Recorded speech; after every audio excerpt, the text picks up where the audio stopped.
Sign this resignation letter immediately or we'll terminate you right now for cause. Those were the exact words. After 23 years of dedicated service, I was given 45 minutes to decide. I chose to resign, but I wrote my own version, one carefully crafted sentence. 6 days later, their corporate attorney called at 6:52 a.m., voice trembling. "Mr. Prescott, we need to discuss the specific wording in your resignation letter immediately." Derek Sullivan, their newly appointed CFO, went completely silent when I explained what it actually meant. If this is your first time here, hit subscribe so you never miss another powerful story, and let me know your thoughts on today's one in the comments. I read every message. Let me take you back to how I ended up in that executive conference room on a Thursday afternoon in September 2025, watching 3 corporate officers realize they'd just made a catastrophic miscalculation. My name is Colin Prescott. I'm 48. For 23 years, I served as Senior Vice President of Technical Infrastructure at Oasis Technologies, a cybersecurity firm in Austin that protected $890 million in client assets annually. I started in 2002 as a junior engineer earning $47,000. By 2025, I was making $215,000 plus bonuses, equity, and benefits, leading a team of 38 engineers across 4 time zones. I wasn't just a title, I was institutional memory. When legacy systems failed, protocols vanished, or investors asked hard questions, they came to me. My knowledge was irreplaceable. For over 2 decades, I was essential, until suddenly, I wasn't. The trouble began in January 2025, when Oasis was acquired by Frontier Capital Group, an $8.7 billion firm with a well-known playbook. Buy mid-sized tech companies, purge high-salary veterans, and replace them with recent grads earning half as much. I'd seen it destroy 2 competitors already. I knew what was coming. The acquisition closed January 11th. New leadership arrived January 28th. CEO Brandon Elliott, 37, a Harvard MBA with 0 cybersecurity experience. His last startup burned $65 million before imploding. CFO Derek Sullivan, 34, a PowerPoint-savvy ex-consultant who didn't understand how real tech operations worked. COO Nathan Fletcher, 39, who'd managed a failing tech company for 6 months and now thought he knew the industry. At the February 7th company meeting, Brandon stood in the auditorium I'd helped design and gave the usual speech. "Your jobs are secure. We value what you've built." I'd heard it before, when they say, "Nothing will change, everything already has." That night, I updated my resume and started documenting everything: emails, contracts, client notes, and policy changes. I backed it all up on encrypted drives at home. I'd learned the hard way. Once they fire you, your access vanishes, and with it, all proof of your work. Terminations began in February. On the 19th, they cut 12 seasoned employees, all over 44 all cool, earning 6 figures, replacing them within weeks with junior hires at half the cost. HR called it optimization. I called it age discrimination. By March, they turned on me. My calendar invites disappeared. Meetings I'd led for over a decade no longer included me. When I asked Brandon why, he brushed me off. "We're bringing in fresh perspectives." On March 28th, they handed 3 of my core responsibilities to a 29-year-old who'd been at the company 7 months and didn't understand our systems or our clients. Then, on April 22nd, Nathan publicly questioned my technical judgment in front of my entire team, claiming I was out of touch. Classic pressure tactics, designed to push me into quitting so they wouldn't owe severance. But I didn't quit. I kept performing and documenting every slight, every exclusion, and every undermining move. 23 years of flawless reviews, 0 disciplinary marks, multiple awards. They couldn't fire me for cause. And they knew it. But I refused to resign. I continued performing my job flawlessly, documenting every slight, every exclusion, and every undermining comment. My personnel file was spotless: 23 years of excellent performance reviews, 0 disciplinary actions, and multiple awards. including technical excellence in 2016, innovation leadership in 2019, and distinguished achievement in 2023. They couldn't terminate me for cause, and they absolutely knew it. On May 18th, they tried a different approach. Derek called me into his office at 4:15 p.m. on a Friday, always an ominous sign. Colin, we're restructuring technical operations to align with Frontier's framework. Your current position is being eliminated. We're creating a new role called Senior Infrastructure Coordinator. You're welcome to apply, but the compensation is substantially reduced, $97,000 annually.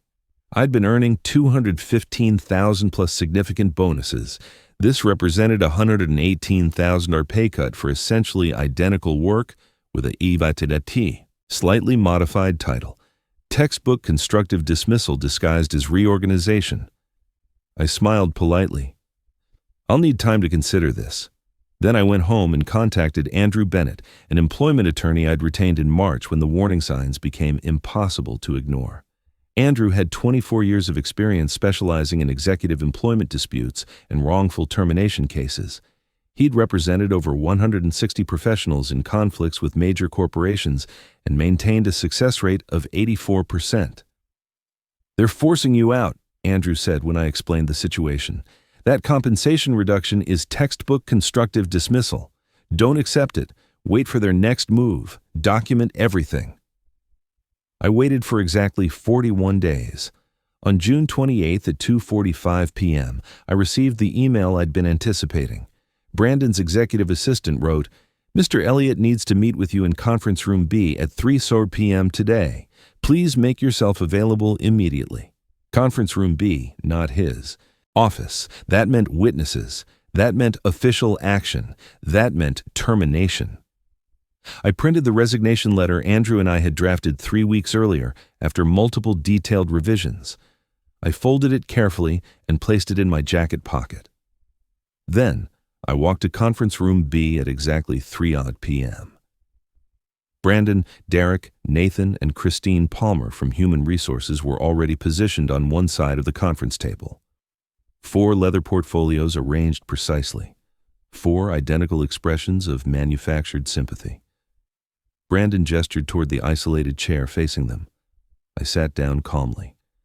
I'd mentally rehearsed this exact scenario at least 70 times. "Colin, thank you for making time," Brandon began with forced cordiality. "We need to discuss your future here at Oasis Technologies." Translation: You're being fired. As you know, we've been restructuring operations. We've made difficult decisions about our leadership structure going forward. After considerable deliberation, we've decided to pursue a different direction for the technical infrastructure role. Translation: You're terminated, and we're hiring someone younger and cheaper. I remained silent. Andrew had coached me extensively. Let them speak. Let them reveal their strategy. Stay completely calm, Derek continued, voice dripping with false concern. This is obviously difficult, Colin. We recognize your years of service. We believe it's best for everyone, including you, to explore new opportunities. We're offering 2 options. He slid a folder across the table. Inside were 2 documents, both pre-prepared, awaiting my signature. Option 1, Derek continued, you resign effective immediately. We'll provide 4 weeks of severance compensation, that's $6,338, plus your accrued vacation time. We'll provide a neutral reference, clean separation. 4 weeks of severance after 23 years, deliberately insulting. Texas law required no severance at all, and they knew it. They were betting I'd be too intimidated to fight back. Option 2, Nathan added with barely concealed satisfaction. We terminate you for restructuring purposes. You receive nothing, no severance, no vacation payout, and we note in your file that your position was eliminated due to redundancy, which may complicate future employment searches. A transparent threat. Take the insulting offer, or we'll make finding new work more difficult. I opened the folder. The pre-written resignation letter was already on company letterhead, requiring only my signature at the bottom. The letter read, I, Colin Prescott, hereby resign from my position as Senior Vice President of Technical Infrastructure at Oasis Technologies. Effective immediately. I understand I will receive 4 weeks of severance compensation and accrued vacation time as a final settlement. I release Oasis Technologies and Frontier Capital Group from any and all claims related to my employment or termination thereof. A trap. If I signed that document, I'd be waiving all rights to pursue legal action for age discrimination, constructive dismissal, or wrongful termination for $1,638. I looked at all three of them. Young, confident, and absolutely certain they'd cornered me with no possible escape. Brandon checking his phone, Derek smirking slightly. Nathan leaned back like this meeting was already concluded. I thought about my uncle, who'd spent 28 years fighting for workers' rights against impossible odds. He taught me one essential lesson when I was 17 and got my first real job. Never sign anything without understanding every word. Never let people in expensive suits intimidate you just because they have authority. You have rights, know them, use them. I'll resign, I said calmly. Relief flooded their faces immediately. Brandon actually smiled. Excellent decision, Colin. Very professional. I'll write my own resignation letter, I interrupted. The smiles faltered. We've already prepared one that covers all. Necessary. I'll write my own, I repeated firmly. Unless you're planning to dictate what specific language I'm allowed to use in my personal resignation. Brandon hesitated. He couldn't force me to use their letter without admitting this entire process was coerced. Fine. Write your own. We need it by 5 p.m. You'll have it within 1 hour, I said. I walked out at 3:34 p.m., leaving them with their pre-written documents and their premature victory. I returned to my office, locked the door, and opened my laptop. I'd actually written my resignation letter 3 weeks earlier during a sleepless night when I knew this confrontation was inevitable. Andrew and I had spent 8 hours on video calls examining every word, every comma, and every potential legal implication. The letter was one sentence, 47 words. I sent it to Andrew via encrypted message. They just delivered the ultimatum. Is this still our strategy? He replied in under 90 seconds. Perfect. Send it. Exactly as written. Don't elaborate. Don't explain. Just that one sentence. Then wait. I printed it on Oasis Technologies letterhead. I signed it with my full legal name in black ink. I made 5 copies. 1 for human resources, 1 for my records, 1 for Andrew, 1 for my safe deposit box, and 1 for backup storage. I walked back to conference room B at 4:21 p.m. Brandon, Derek, Nathan, and Christine were still there, now with coffee, probably celebrating prematurely. I handed Brandon the letter without speaking. He glanced at it quickly, barely reading. Fine, this works. HR will process everything. I'll need all severance details in writing, I interrupted. Exact amounts, payment schedule, specific confirmation of what's included. Derek rolled his eyes. 4 weeks' salary, $16,538. It'll be in your final check. And my accrued vacation time, I have 156.5 hours. That's included. And my outstanding expenses. I submitted receipts for $3,142 from the client presentation in Chicago that haven't been processed. We'll include everything, Nathan said dismissively. You can leave now. HR will contact you about returning equipment. I left at 4:29 p.m. on June 28, 2025. I packed my personal belongings into 2 boxes, drove home, poured a glass of bourbon, and waited. They figured it out 6 days later. Tuesday, July 4th, 6:52 a.m. My phone rang. Unknown number, Austin area code. Colin Prescott speaking. Mr. Prescott, this is Lawrence Hoffman, General Counsel for Frontier Capital Group. I need to discuss your resignation letter immediately. Are you available? I set down my coffee and smiled. Here we go. Of course, Mr. Hoffman. How can I assist you? There's confusion regarding the language in your resignation, specifically the phrase, effective upon receipt of complete settlement of all compensation, benefits, equity, and other amounts owed under my employment agreement and applicable law. Can you clarify what you meant? I opened my laptop to the detailed spreadsheet Andrew and I had prepared. 72 line items, color-coded, with supporting documentation for each entry. Certainly, Mr. Hoffman, it's straightforward. My resignation becomes effective when I receive complete settlement of all amounts owed under my employment agreement and applicable Texas law. Until that settlement is received in full, my resignation hasn't taken effect, meaning I remain an employee of Oasis Technologies with all rights, benefits, and protections thereof. Long silence. Papers rustling. Someone whispering urgently in the background. "I'm sorry," Lawrence finally said, voice noticeably strained. "Can you repeat that?" "My resignation is conditional, Mr. Hoffman. It's effective upon, meaning contingent upon, receipt of complete settlement. Basic contract law. An event is effective upon another event when the first event doesn't occur until the second event is completed. My resignation doesn't become effective until you pay me everything legally owed under my employment contract and Texas state law." More silence. More rustling. "And what exactly do you believe we owe you?" "I'm glad you asked. Let me provide a detailed breakdown." I pulled up my spreadsheet. First, base salary through resignation date, 16,538 hours 46. Second, accrued vacation time of 156.5 hours at my hourly rate of 103.37. That's 16. Third, outstanding expense reimbursements, 3,040. Those three items total $36. However, that's just the beginning. What do you mean? Fourth, my annual performance bonus for 2025. Section 7.3 of my employment agreement, signed April 12, 2019, guarantees an annual performance bonus of 75% of base salary for meeting infrastructure targets. I didn't just meet those targets, I exceeded them substantially.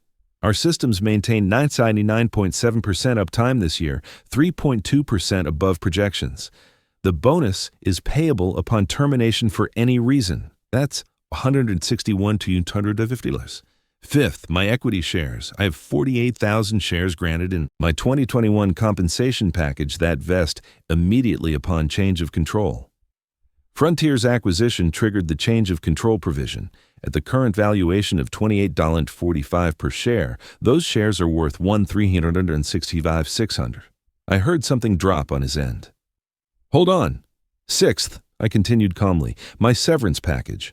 Section 9.2 of my employment agreement states that if my employment is terminated without cause, or I resign for good reason within 18 months of a change of control, I'm entitled to 18 months of salary continuation plus benefits continuation. That's $322,500 in salary, plus approximately $28,750 in insurance premiums and other benefits. You're saying we owe you over $1.9 million, $1,914,658.51 to be exact, plus interest accruing at the statutory rate of 5% annually per Texas Finance Code Section 3/4-03, calculated from June 28th. And since my resignation hasn't become effective, I'm still technically employed, which means I'm still accruing salary at my daily rate of $827. This is absurd. You can't. Actually, Mr. Hoffman, I can, and I did. I consulted with Andrew Bennett at Bennett Employment Law. He's argued 6 cases before the Texas Supreme Court on employment contract interpretation, winning all 6. He's reviewed my resignation extensively and confirms it's legally sound. Conditional resignations are perfectly valid in Texas and have been upheld repeatedly. You forced me to choose between resigning or termination. I chose resignation, but made it conditional upon receiving what I'm legally owed. You accepted my resignation without careful review. That's your error, not mine. We'll fight this in court. You absolutely should, I said pleasantly. Hire expensive attorneys, spend hundreds of thousands on litigation, because I have 23 years of documentation showing systematic age discrimination and constructive dismissal. I have emails from Brandon Elliott, dated April 3rd, explicitly discussing eliminating high-salary older employees. I have recordings legally obtained under Texas's one-party consent law of meetings where Derek Sullivan discussed replacing experienced staff with inexpensive young talent. I have Nathan Fletcher's messages from May 9th, calling me outdated and resistant to change, all admissible, all time-stamped, all backed up securely. Or you can pay me what you legally owe under my contract. I'll sign a proper release with mutual non-disparagement clauses, and we all move forward. Your choice. But I should mention that every day you delay, statutory interest accrues. And every day I remain technically employed, I continue earning my daily salary. The clock is running." He hung up without saying goodbye. 3 hours and 18 minutes later, my phone rang. Derek Sullivan, he was not calm. "What the hell did you do?" he shouted. "I resigned as you requested." "You tricked us. You deliberately—" "I wrote a legally valid resignation letter, Derek. You accepted it without careful review. You had 4 people in that room, including someone from HR, and none of you noticed I'd made my resignation conditional. How is that my fault?" The board is furious. Brandon is getting calls from Frontier headquarters. Our CEO wants to know why we're suddenly liable for $1.9 million to a terminated employee. "I haven't been terminated, Derek. That's precisely the point. I'm still employed because my resignation hasn't become effective. We're not paying you a single penny of that bonus or those shares." "Then don't pay me," I said pleasantly. "Keep me employed. Continue my salary. Keep me on insurance. Let me keep accruing benefits. Oh, and I'll need my office access restored since I'm still technically an employee, and my email and my corporate credit card. Actually, since I'm still employed and you've given my responsibilities to others, I'm being paid to do nothing. I'm completely fine with that. I can wait indefinitely." He was sputtering, unable to form coherent sentences. We'll sue you for..." "For what, Derek? Writing a resignation letter? Using conditional language in a legal document? Knowing my contractual rights? Good luck with that lawsuit. But while you're considering litigation, you should know I've already filed a charge with the EEOC for age discrimination. I have documentation of 19 employees over age 42 being terminated and replaced with younger workers making significantly less. I have emails and recordings proving discriminatory intent. That investigation will take months, possibly years. The longer you drag this out, the more documentation I accumulate, and the larger the damages become." He hung up.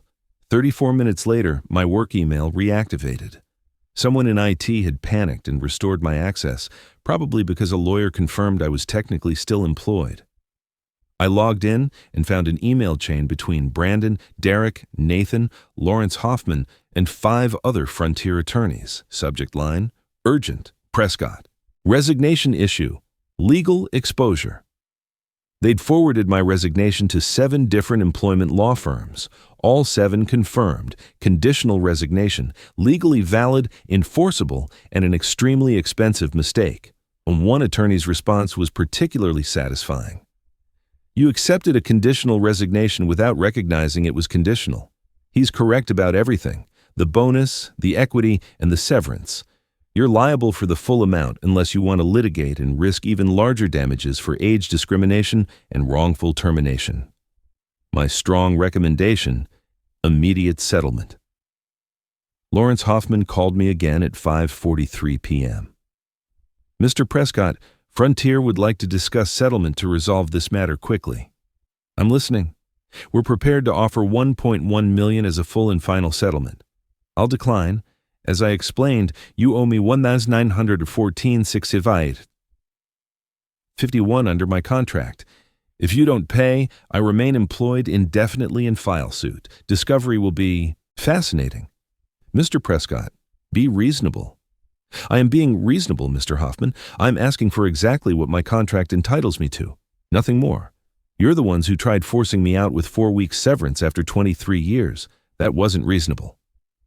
$1.4 million, final offer. Decide right now.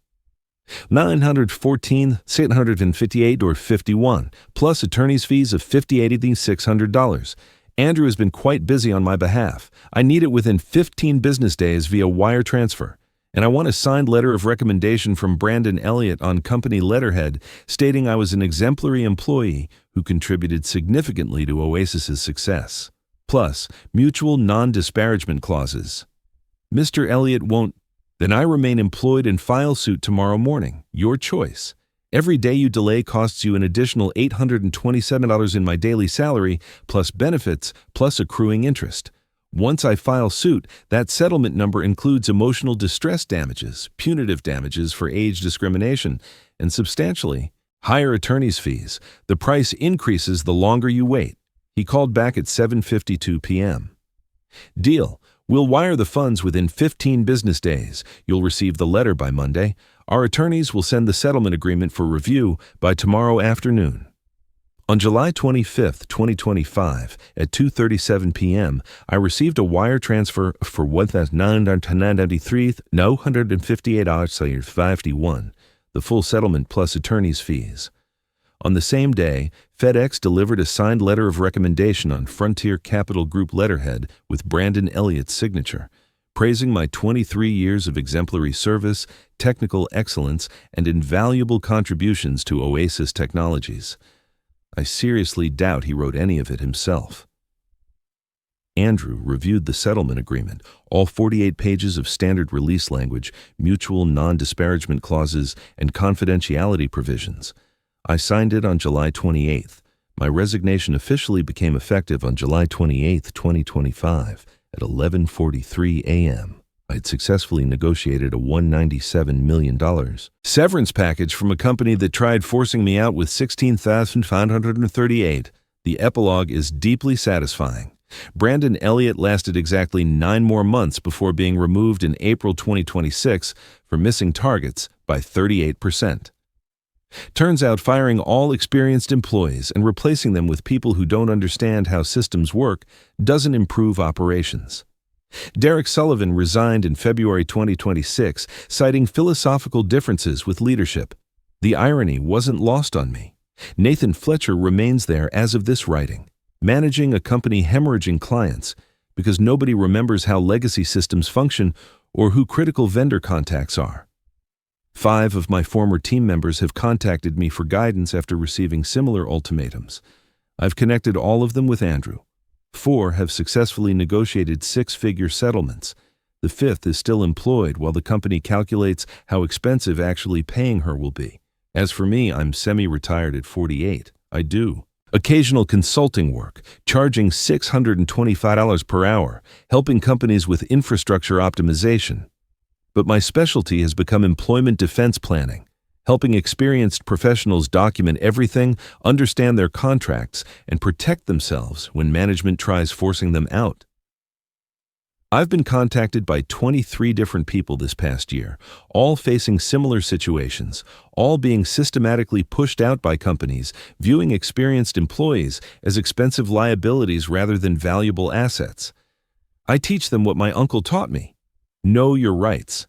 Document everything. Never let people in expensive suits intimidate you just because they have authority. The lesson here isn't about being vindictive. It's about understanding that when you work somewhere for 23 years, when you build systems and relationships and institutional knowledge, you have value that can't be easily replaced. When a company tries discarding that value for pennies, you have every right to demand what you're legally owed. Never sign anything without reading it 3 times. Never assume corporate executives are smarter than you. They're often just more confident and better dressed. Never underestimate someone with decades of experience and access to competent legal counsel. And always know what your employment contract actually says, not what you think it says, not what someone told you it says, what it actually says. Sometimes the best revenge isn't getting even, it's getting exactly what you're owed.